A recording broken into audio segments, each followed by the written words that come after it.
Арнамызға жаңа қосылған көрерменге күн жақсылыққа толы болсын дейміз. Тікелей эфирде Қайырлы таң Қазақстан бағдарламасы одан әрі жалғастырады. Енді біз құрметті көрермен өнер тақырыбында жалғастырамыз. Бүгін бізде суретші, қобызшы, ұстаз Перизат Серікқызын шақырған едік. Қош келдіңіз. Қош келдіңіз, қайырлы таң. Көргеніңізге де қуаныштымыз.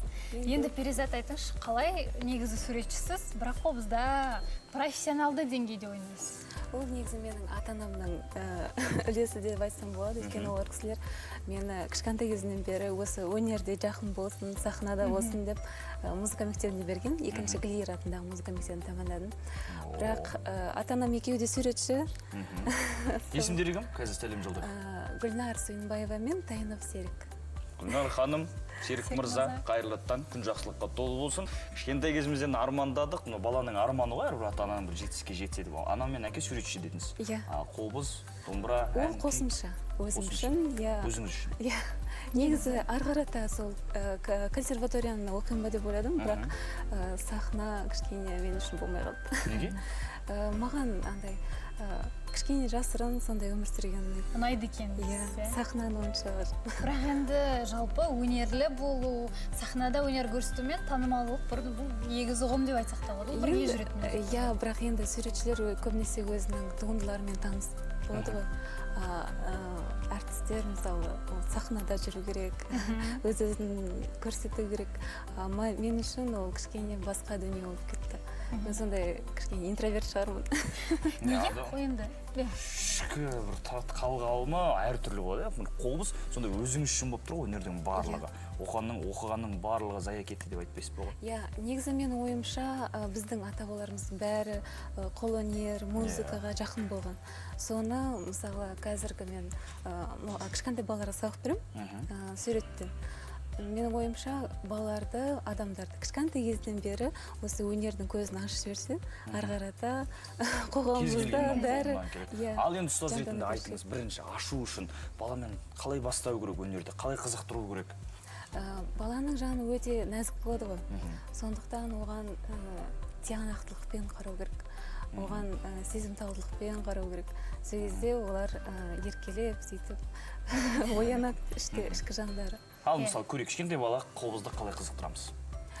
Қобыз негізі мысалы әр адам өзінің психотиптеріне жатады. Соған сәйкес олар ашыла бастайды. Кейбіреулер өзін көрсеткілері келеді, кейбіреулер кішкене жасырын болады.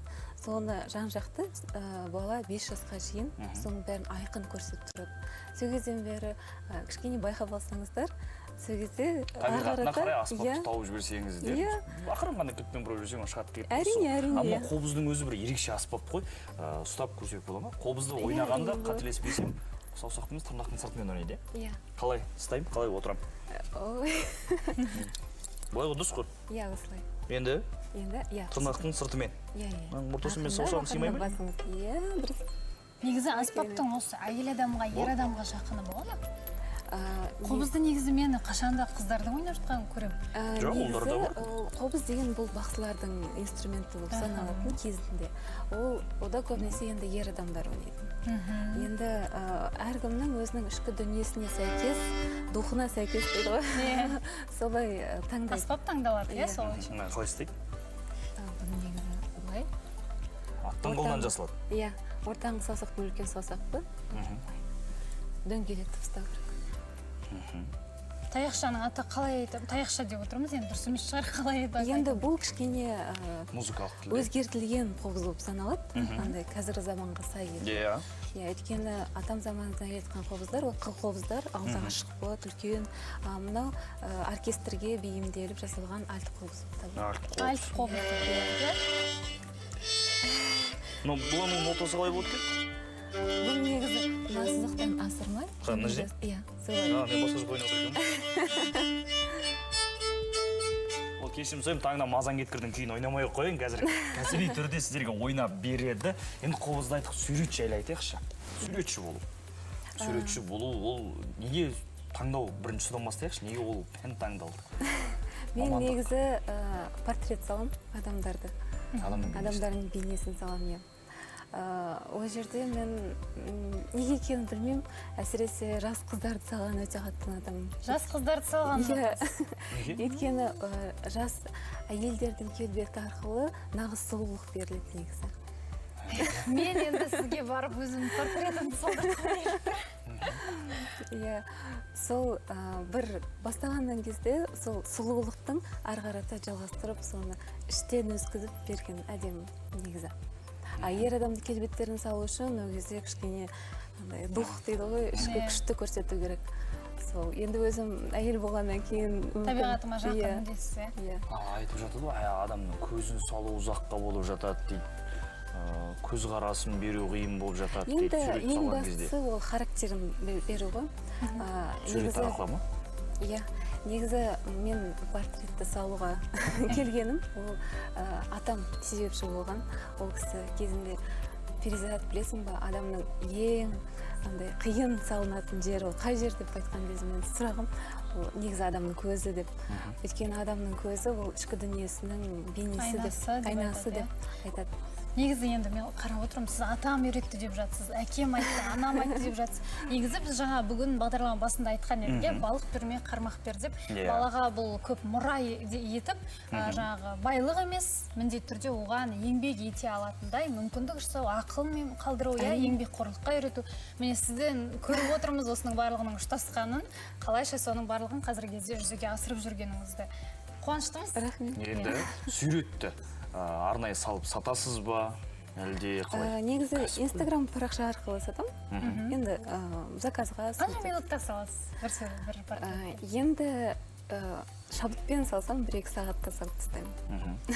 Ал егер үлкен шығарма болса, мысалы көп фигуралы, оны 1-2 аптада салу керек. Өйткені әр типажды, әр характерді бөлек материал жинау керек. Ол үшін натураны қойып, келбетін іздейміз, характерін іздейміз. Бар ма біреудің бір сурет салғысы келетін, мына сурет салғым келеді, бірақ әлі кірісе алмай жүрмін, жүрек батпай жүр деген? Енді менің арманымда өзім абстракцияны ұнатам. Сол жанрды ары қарата жалғастырғым келеді. Әртүрлі материалмен жұмыс істегенді ұнатам негізі. Осы Жүргенов академиясының колледжін аяқтағанда мен қолданбалы өнерді бітіргем. Киіз басу, кілем тоқу, соны ары қарата негізі жалғастырсам деп ойлаймын. Енді уақыт шектеулі ғой. Иә, соны балалар арқылы, соларға үйрету арқылы кішкене сол жаққа. Негізі қолға алатын дүние. Мысалы қазіргі таңда осыны жазсаңыз, Инстаграм арқылы да еңбегіңіз сәтті болып, танымал болып кетуге. Сол қазіргі заманның себебі барлығы жасамайды оны. Иә, инструменттері күшті да сондай. Енді құрметті көрермен, қазір ойлап отқан шығар, бізде қобыз бар студияда, бірақ қазір сурет туралы айтып жатырмыз деп, құрметті көрермен, алаңдамаңыздар, міндетті түрде қобыздың үнін еститін боламыз. Бірақ бізде дәл қазір арнайы дайындалған бейне материал бар, құрметті көрермен, естімеген елде көп. Алматыда жануарларға арналған бақша барын естідіңіз бе? Онда 4 аяқты мақұлықтарды қыдыртып ойнататын мамандар бар. Толығырақ келесі бейне сюжет. Құрметті көрермен, бағдарламамызда қонақта күйші, суретші Перизат Серікқызы. Енді жаңа айта кетейікші, суретші әлі сұрап алдық. Енді қобыз ол бала кезден үйренген аспабым дедіңіз, досым деп айтыңыз. Қанша күй білесіз, шығарма білесіз, әндер білесіз бе? Енді өзімнің сүйікті 3 күйім бар. Солардың ішінде Ықылас Дүкенінің Жеткиік күйі өте сүйіп орындаймын. Негізі бір оқиға болған. Қандай айтып беріңізші. Андай өзі енді Жеткиік өте тез орындалады ғой. Бір күні үйде репетиция жасап отырып, толқынға кіріп кеткен сонша қозымды сындырып алдым. Қол сындырып алдым. қандай да болады. Иә, артын кішкене жарып алдым да, өйткені ойнаған кезде шабытқа кіріп кеткен кезде, сондай бір оқиға болған. Құдіреті деп айтамыз ғой бұл. Солай шығар енді, иә. Ал енді негізі қобызды қаншалықты жиі қолға алып тұрасыз үйде? Репетиция дедіңіз ғой. Енді көрмелердің ашылуларында орындаймын, анда-санда. Өзім үшін орындаймын. Дайындық күнде болады. Енді анда-санда қол тиген кезде орындап тұрамын ғой. Қобыз енді мұңдас болып қой, көбісі бір шаттанғанда күй ойнап, күйшілер үйде домбырасын қағып жатады. Қобызбен үйді ондай бір енді көңілді қолдырып жасай алмайсың, бірақ жүрекке жақын аспап деп айттыңыз ғой бағана. Бір өзіңіздің мұңдасатын сондай бір кездер болады ма қобызбен? Негізі андай бір әлсіреп тұрған. Терезеден жауын жауып тұрғанда. Үйде отырып. Негізі бір әлсіреп тұрған кезде қобызды бір шерт жерсе ол күш береді екен. өйткені вибрациясы мына ортасынан солнечное сплетение дейді ғой, ортасын. Сол жерден үстіге қарай бір күш сезіледі да. Тамаша, сол күшті бізде сезілейік. Ал құрметті көрермен, сіздер үшін Перизат Серікқызы Ықылас Дүкенұлының Жез киік күйі.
Тамаша, керемет. Енді Перизат ханым, рахмет. Алғыс білдіреміз, көрерменнің де бір керемет әуенді естіп, таңғы жағымды көңіл-күймен бастады деген ойдамыз. Сізге көп рахмет. Еңбегіңіз жемісті болсын, тек сәттілік, жағымды жаңалықтарыңыз көп болсын. Ал енді құрметті көрермен, бізге берілген уақытта тәмам. Біз сіздермен дүйсенбіге дейін қоштасамыз. Алдағы жексенбі демалыстарыңыз жақсы өтсін дегіміз келеді. Ал дәл қазір, құрметті көрермен, әдеттегідей Доброе утро Қазақстан бағдарламасы өздеріңізге жол тартады. Талғат пен Амината тізгінде болады. Дәл қазір күтіңіздер, ал біз сіздермен келесі аптаға дейін қоштасамыз. Әр шаңырақта Еуразия бірінші арнасы қосылы болсын.